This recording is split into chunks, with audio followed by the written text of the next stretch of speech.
السلام علیکم ورحمۃ اللہ وبرکاتہ۔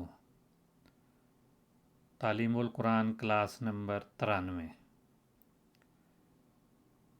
آج کی کلاس میں سورۃ البقرہ کی آیت نمبر 66 سے تدریس کا آغاز ہوگا۔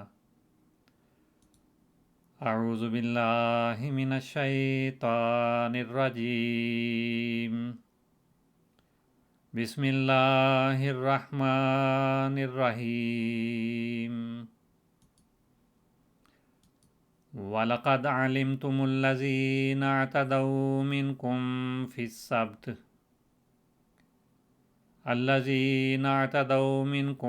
فِي السَّبْتِ فَقُلْنَا لَهُمْ كُونُوا قِرَدَةً خَاسِئِينَ۔ لفظی ترجمہ۔ و اور لقد یقیناً، علمتم تم جان چکے ہو، الذین ان لوگوں کو جنہوں نے اعتدوا زیادتی کی، تجاوز کیا، منکم تم میں سے، فی السبت سبت کے بارے میں۔ وَلَقَدْ عَلِمْتُمُ الَّذِينَ اعْتَدَوْا مِنْكُمْ فِي السَّبْتِ، اور یقیناً تم ان لوگوں کو جان چکے ہو جنہوں نے تم میں سے سبت کے بارے میں تجاوز کیا۔ فَقُلْنَا لَهُمْ، پس قلنا ہم نے کہا، لہم ان سے، کونوا بن جاؤ، قردۃ خاسئین ذلیل بندر۔ فَقُلْنَا لَهُمْ تو ہم نے ان سے کہا، کونوا قردۃ خاسئین کہ ذلیل بندر بن جاؤ۔ وَلَقَدْ عَلِمْتُمُ الَّذِينَ اعْتَدَوْا مِنْكُمْ فِي السَّبْتِ، اور یقیناً تم ان لوگوں کو جان چکے ہو جنہوں نے تم میں سے سبت کے بارے میں تجاوز کیا۔ فَقُلْنَا لَهُمْ تو ہم نے ان سے کہا، کونوا قردۃ خاسئین کہ ذلیل بندر بن جاؤ۔ اب تفصیلی ترجمہ۔ یہ حرف عاطف ہے۔ بہت دفعہ پہلے بحث ہو چکی ہے کہ حروف عاطفہ دو کلمات کو، دو الفاظ کو، یا دو جملوں کو، یا دو مضامین کو اکٹھا کرنے کے لیے آتے ہیں، اور حروف عاطفہ کچھ مختلف مفہوم رکھتے ہیں، اس لحاظ سے ان کا ترجمہ بھی مختلف کیا جاتا ہے، لیکن کام ان کا کم و بیش ایک جیسا ہے۔ وَلَقَدْ لام تاکید کے لیے ہے، اور اس کو عام طور پہ حرف تاکید اور زائد حرف بھی کہتے ہیں، کیونکہ اس کا بظاہر اور کوئی عمل نہیں ہوتا، تاکید کا مفہوم اس میں شامل ہوتا ہے، تو اس لیے حرف تاکید یا حرف ابتدا بھی اس کو کہا جاتا ہے۔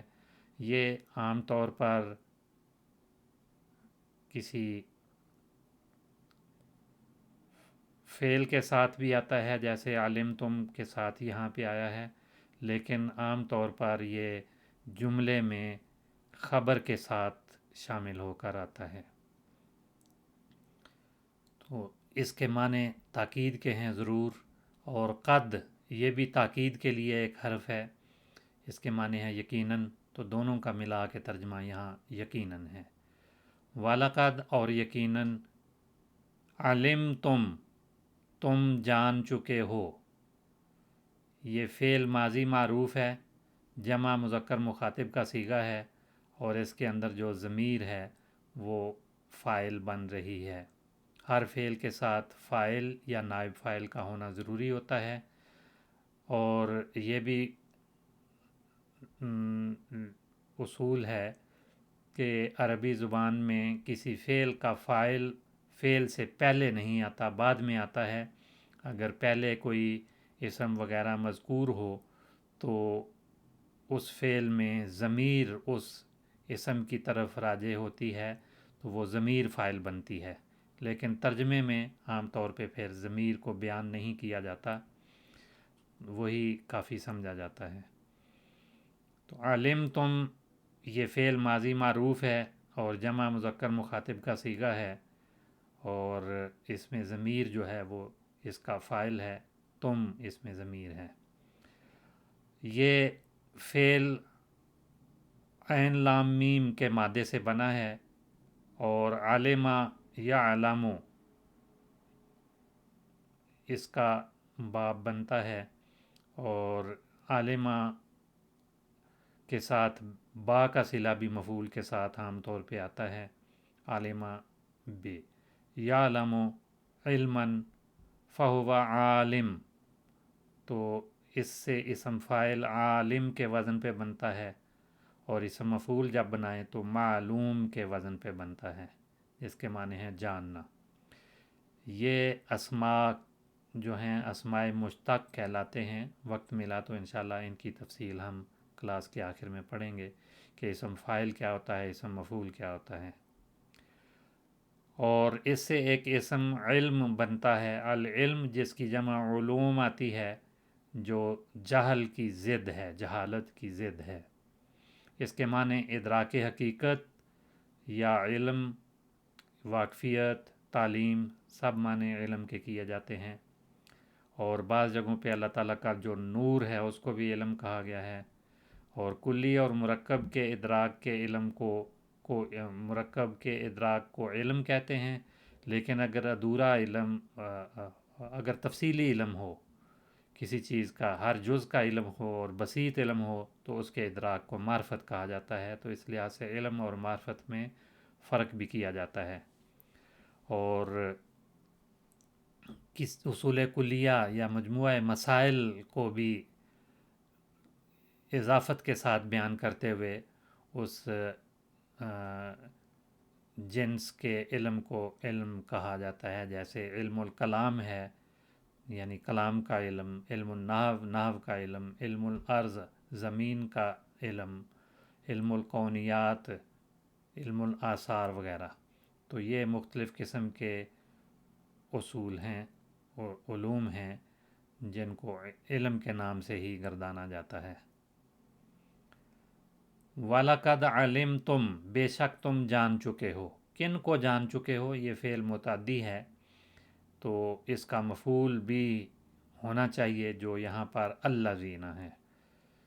الذین ان لوگوں کو، جنہوں نے، یہ جنہوں نے چونکہ آگے فعل بیان ہو رہا ہے، اس میں ضمیر الذین کے لیے ہے، اس لیے اس کا ترجمہ یہاں اس کے ساتھ ہی ہو گیا ہے۔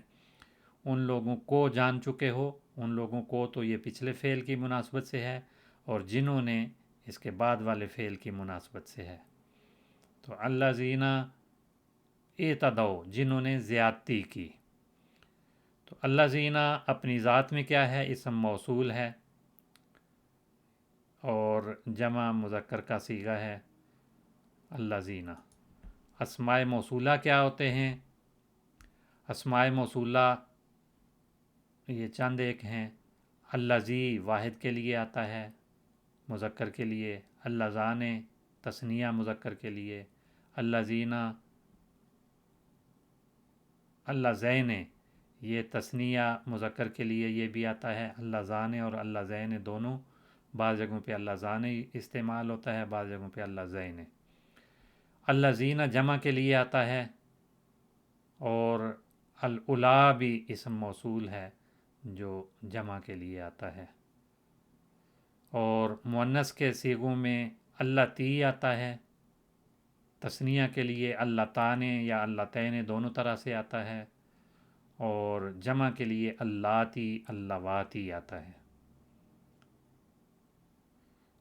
یہ تو الذی کے ساتھ ملتے ہیں، لیکن بعض اور اسماء بھی من اور ما ہیں، جیسے یہ بھی اسماء موصولہ کہلاتے ہیں، اور ان کے علاوہ اسم فاعل یا اسم مفعول پر جو الف لام آتا ہے وہ بھی موصولہ ہوتا ہے، یعنی وہ بھی انہی معنوں میں استعمال ہوتا ہے۔ تو یہ اسم موصول کے طور پہ استعمال ہونے والے، بعض ان کو حروف کہتے ہیں، بعض ان کو اسماء کہتے ہیں، تو یہ بھی کلمات ہیں۔ اور ان کی خصوصیت من ما اور الف لام کی خصوصیت یہ ہے کہ ان میں نہ تو کوئی تعداد کا فرق ہوتا ہے، واحد تثنیہ جمع کے لیے سب کے لیے یہ آ جاتے ہیں، اور نہ ہی کوئی مذکر اور مؤنث کا فرق ہوتا ہے، ان سب کے لیے یہ استعمال ہو جاتے ہیں، من ما اور لام تعریف جو ہے۔ اور ایو اور ایتن، ایون اور ایتن بھی اسماء موصولہ ہیں، یہ بھی استعمال ہوتے ہیں۔ اسماء موصولہ کرتے کیا ہیں، ان کا عمل کیا ہوتا ہے؟ اسم موصول اپنے صلے سے مل کر صفت بنتا ہے، یا فاعل بنتا ہے، یا نائب فاعل اور مفعول وغیرہ بھی بن جاتے ہیں۔ مبتدا کے موقع پہ بھی یہ اسماء موصولہ آ جاتے ہیں، خبر بھی بن جاتے ہیں، اور مضاف الیہ بھی بنتے ہیں۔ تو ان سب جگہوں پہ یہ استعمال ہوتے ہیں، اور جب ان کی جگہوں پہ استعمال ہوں تو پھر انہی کے اعراب وغیرہ کو قبول کرتے ہیں، اس کے مطابق ہی ان کے اعراب شمار کیے جاتے ہیں۔ جیسے من جاء اسم موصول ہے، تو جاء میں ایک جو ضمیر ہے وہ من کے لیے ہے، تو اس صورت میں یہ فاعل بن رہا ہے، اور مجرور بنے گا انظروا الی من هو اسفل، اور من جو ہے مبتدا کے موقع پہ اس جملے میں آیا ہے، لیکن یہ جملہ الی کی وجہ سے مجرور ہوگا، من ہوا اسفل منکم۔ تو اس طرح سے اسم موصول کے یہ مختلف مواقع ہیں جن جگہوں پہ یہ استعمال ہوتا ہے۔ الذی نعتدوا، وہ لوگ جنہوں نے زیادتی کی، تجاوز کیا، اعتدوا انہوں نے تجاوز کیا۔ اعتدوا فعل ماضی ہے، معروف کا صیغہ ہے، اور جمع مذکر غائب کا صیغہ ہے، اور اس میں ضمیر ہے جو اس کا فاعل بن رہی ہے، اور اس ضمیر کا مرجع وہی الذین اسم موصول ہے۔ اعتدوا مادے کے لحاظ سے یہ ثلاثی مجرد کا صیغہ ہے، ثلاثی مزید کا صیغہ ہے، اس کا مادہ عین دال واو ہے، اور ادا علیہ عدون و عدون و اداء و عدوانا، یہ سارے مصادر استعمال ہوتے ہیں اس کے ساتھ۔ اس کے معنی ہوتے ہیں زیادتی کرنا یا کسی کے خلاف جارحیت کرنا، تجاوز کرنا، حد سے نکلنا، دشمنی کرنا۔ اور اسی سے جب ثلاثی مزید کا صیغہ بنتا ہے الف اور تا، حمزہ اور تا داخل کرنے سے، تو یہ 5 حروف والا فعل ماضی بن جاتا ہے، تو یہ ثلاثی مزید کا صیغہ ہے۔ اسی اعتدا سے جب گردان کریں تو تیسرا صیغہ اعتدوا بنتا ہے۔ اعتدا میں وہی واو جو ہے وہ الف میں تبدیل ہو گیا، لیکن لکھنے میں وہ یا کی صورت میں آ رہا ہے۔ اعتدا علیہ ظلما و عدوانا، اس پر اس نے ظلم کرتے ہوئے اور زیادتی کرتے ہوئے اسے تکلیف دی، اس پہ تجاوز کیا، چڑھائی کی، اسے تکلیف دی اور اس پر ظلم کیا، تو تکلیف دینا اور ظلم کرنا اس کے معنی ہیں۔ اور آدھا یہ بھی ثلاثی مزید کا ایک صیغہ ہے جس میں ایک الف کا اضافہ ہوا ہے، باب مفعلہ میں یہ آئے گا۔ اعتدا جو ہے وہ باب افتعال ہے، اور آدھا جو ہے وہ باب مفعلہ کہلاتا ہے، آدھا یعادی معاداتاً مفعلتاً۔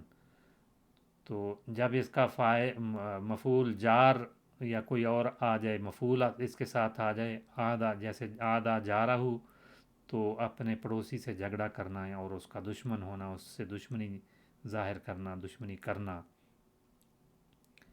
اسی سے عدوٌ کا لفظ ہے جس کی جمع آدا آتی ہے، اور ادن بھی جمع آتی ہے جس کے معنی دشمن کے ہیں۔